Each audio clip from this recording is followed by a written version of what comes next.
At 26 years old, I finally achieved a long-held dream, purchasing my own home. After spending almost 8 years with roommates, I was eager for solitude. The house was located in a small, tranquil town about 2 hours from my previous residence.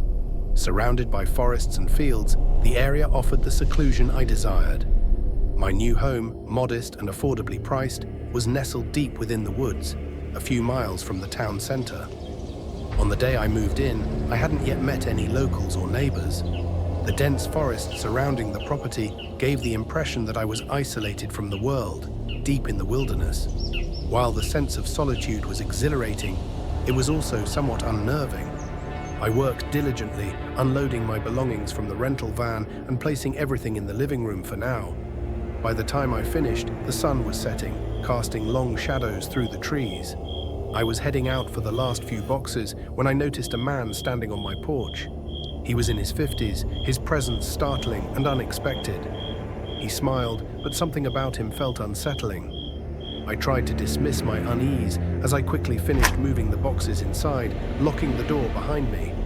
Peering out the window, I confirmed that he had left. There was no sign of him as I drove the van down the long dirt driveway toward the main road.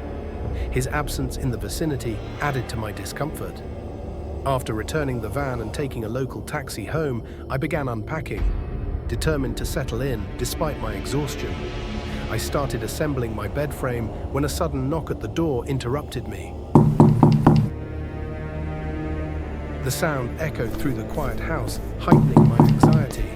I approached the door cautiously, keeping it locked while peering through the peephole.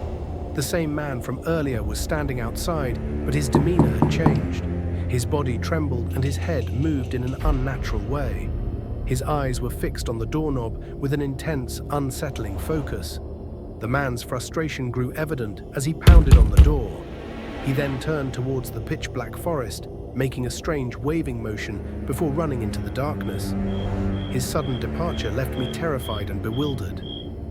Panic set in as I called the police. By the time they arrived, the man was gone, and a search of the area yielded no clues. Descriptions of the man to my new neighbors and the townspeople yielded no recognition. He had vanished without a trace, leaving behind only a chilling memory. Despite settling into my new home and meeting the neighbors, I never saw the man again. The mystery of who he was, who he might have been signaling in the forest, and what he intended to do if I had opened the door remains unresolved. The unsettling thought of what might have happened lingers, a reminder of the unknown dangers that can lurk just beyond the edges of our understanding.